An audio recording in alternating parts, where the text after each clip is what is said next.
All right, folks, welcome back. Let's get into the arguments of the groundwork of the metaphysics of morals. Right. The groundwork of the metaphysics of morals is this text where Kant is trying to lay out the central principle of morality, the fundamental principle of morality.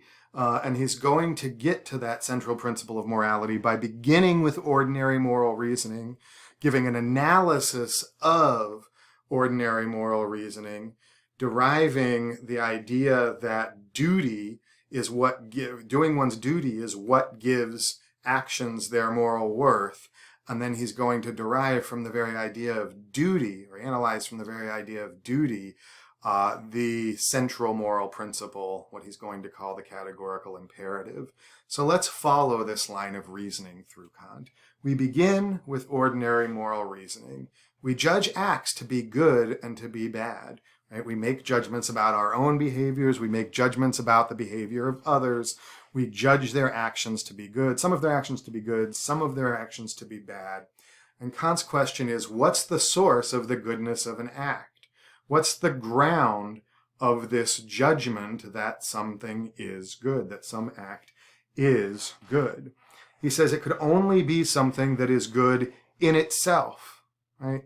Not something that's instrumentally good. But something that is good in and of itself, all by itself, standing alone. It's good in itself, not because it's good for something else, not because it's useful for something else. And he asks, is there anything that's good in itself? Well, he says, the good will. The good will is good in and of itself. What does that mean? Well, Kant, what does it mean to say that the good will is good, as Kant puts it, without qualification? The idea is this: no matter what other thing we choose beside the good will, whether they be the gifts of nature or the gifts of fortune, those things can be corrupted. So think about someone who is courageous in battle. We think that's a good thing to be, right? Courage is a good trait to have. Being courageous is good. But what if they're courageous in battle for the Nazi regime? What if they're courageous in battle toward absolutely evil ends? Well, that's not good, right? What if someone is absolutely brilliant, and this intelligence, this gift of nature that they have, is certainly could be used toward good ends, and it seems to be a good thing. But it is not good without qualification. If they use it to devise a scheme to enrich themselves and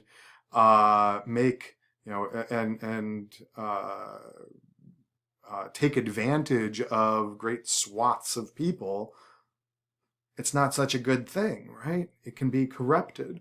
And the same with gifts of fortune. Money can be put to good ends. The goods that you can buy with money can be put to good ends, but they can also be corrupted. They can be put to evil ends.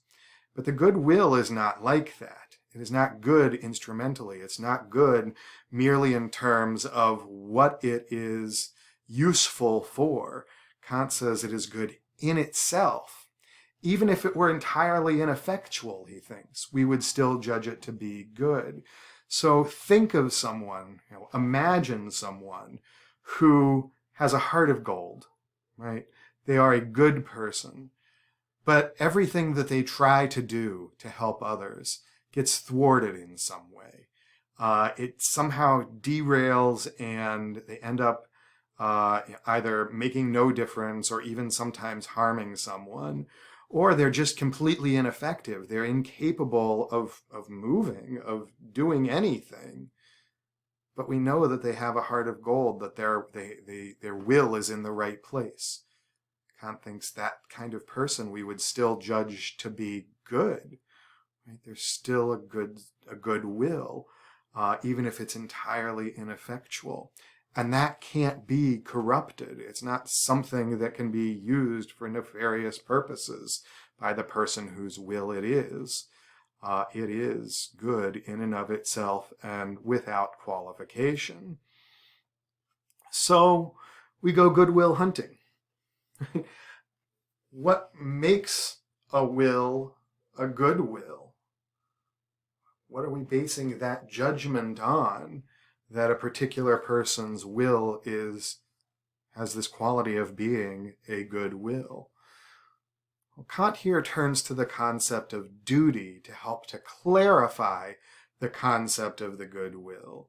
Why the concept of duty? Well, he thinks the concept of duty is just the concept of the good will under subjective limitations. Right? So the idea is that an absolutely good will could only be divine will. Right?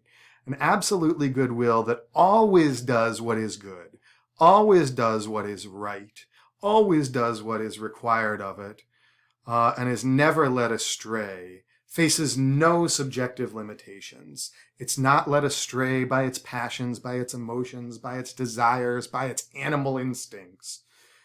That's the divine will, right? It is not a human being. But we humans, we mortal subjects, face various limitations. We do have emotions, we do have passions, we do have animal instincts that drive us to act in various ways. We often act without reflection, without thinking things through. We're often led astray. We face all of these limitations. The good will shines through when we do what is required of us. We do our duty even in the face of these subjective limitations. So we overcome our animalistic instincts. We overcome our more base desires. We overcome our passions and do what's right. We do our duty. That's when we can know that someone is acting on goodwill, right? Acting from the goodwill alone. So these limitations make it easier for us to see what the goodwill is, because they make it so that we can narrow our judgments down, so that we can see when an act is an act that follows from the goodwill by when we're willing to judge that it is really good, precisely because it is contrary to the inclinations of the person who was acting. They did it because it was required of them, not because they wanted to. They did it because it was their duty, not because it felt good for them. Right? That's the idea here. So, step one of the argument then. We've got to find acts performed out of duty. So there are two ways in which an act can be motivated, right? According to Kant. One way is by inclination. By inclination, he means everything that falls under the sorts of headings I was just talking about. Animalistic instincts, or animalistic drives, our more base desires, our passions, right? These are the things that incline us to act. The feeling of hunger inclines us to eat. The feeling of thirst inclines us to drink. The feeling of lust inclines us to seek out a sexual partner. The feeling of greed, inclines us to go out and make money. These are simple inclinations that motivate us to act. And most of our motivations are like this, but Kant thinks it's not the only thing that can motivate us to act. Sometimes we are motivated to act out of a sense of duty, even when all of our inclinations are pushing us in the other direction. We do the thing that we know to be required of us. We do the thing that we know to be right. We do the thing that we know to be in accord with the moral law. That's being motivated out of duty. I don't get anything I want out of it. I'm not inclined to act in that way. In fact, it sucks and it's hard. But I'm going to do it anyways because I know that it's the right thing. That's what it is to be motivated to act out of duty. So we've got to find acts that are performed out of duty. And Kant gives us a number of examples to consider. The first is the honest shopkeeper example. In the honest shopkeeper example, Kant considers or imagines a shopkeeper who, acts honestly. Like when a child comes into the shop, the shopkeeper gives the child the correct change, even though he knows that he could probably get away with, with stealing a few cents from the child who's buying a piece of candy. But he does it not because he sees that it's what is morally required of him, but he does it because he's concerned for his reputation. And he knows that if he were to get caught, then parents would stop letting children come in and shop in his shop alone, and that would be bad for his business. So he's inclined, or he has a drive to be honest. And that works fine, right? There's nothing necessarily bad with that, but we can't tell that he's acting out of the goodwill, and so we can't tell if his act has moral worth. We can't be sure of it.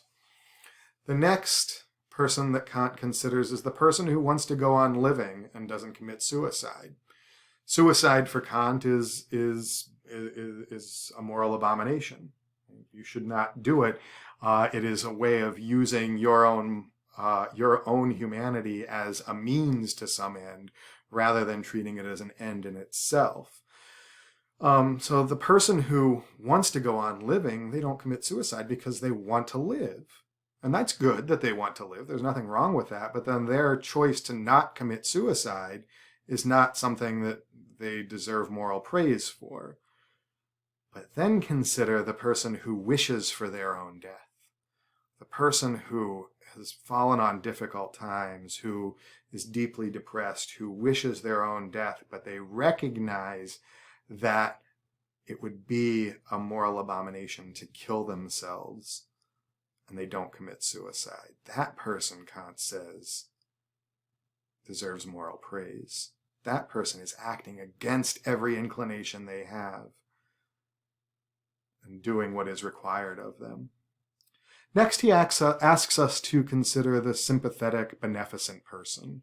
This is the person who gives money to others, takes care of others, looks out for others, does good deeds for others, and they do it out of sympathy for those other people. They think, oh man, I'm really sorry that person's down in their luck. Let me see what I can do to help them out. And it makes them feel good to do it, right? A lot of us are like this. We get that little warm fuzzy when we do a good deed. And Kant says, this person, there's nothing wrong with their actions. They're not bad people, but we can't tell whether their actions are actually morally good because we can't tell whether they're motivated out of duty or motivated out of inclination, out of this warm fuzzy that they get from doing the good deed. So the sympathetic, beneficent person, they may be morally good, but we can't know for sure. But the grieving philanthropist, the person who is still beneficent, even though they get no joy out of it whatsoever, they simply recognize that it's their duty to do this, to give their money away or to help other people or to do good deeds. That person, Kant says, that person deserves moral praise for sure. That person, we know they're acting out of duty alone. Right? We know that what they're being driven by is their recognition of the moral law because their actions are contrary to all of their inclinations. So now we've focused in on what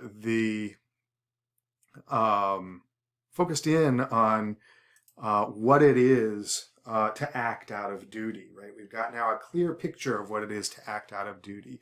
It's to be driven to do something simply because you recognize it as what is required of you, not because it is something that you want to do or are inclined to do. It's easiest to see motivation from duty then, where someone does not want to do what is right, but does it anyways.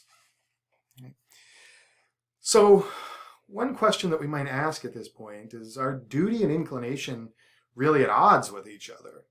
Right? A German poet and philosopher named Friedrich Schiller satirized Kant, saying, "Gladly I serve my friends, but alas, I do it with pleasure. Hence I am plagued with doubt that I am a virtuous person."